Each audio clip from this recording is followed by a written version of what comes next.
Lho, menapa wae namung jenengan kalih ingkang kaselaripun kados ngaten. Kula boten sudi.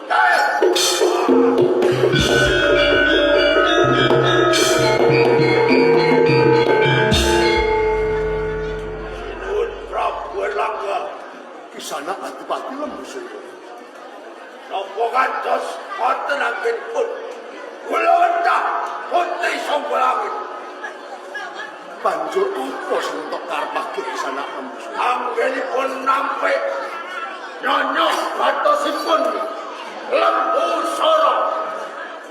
Sinuwun Prabu Erlangga, Kisana Adipati Lembusaya ngantos putri Songgolangit Dewi Kilisuci. Wonten diparingke Lembusara. Medang kula damel geger. Lawan!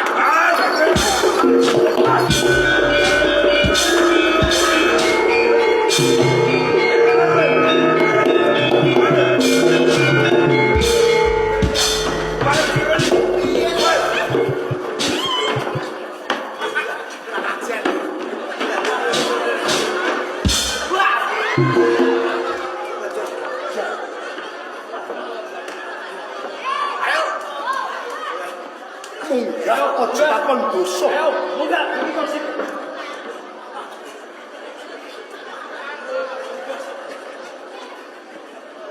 Kakang Patih Narwa. Sampun ngantos wedi ingkang elan mumpung dereng bacot ndika singkiraken saking wewengkon pedang rawi pas ndika dawuh. Isuwanan isun barang.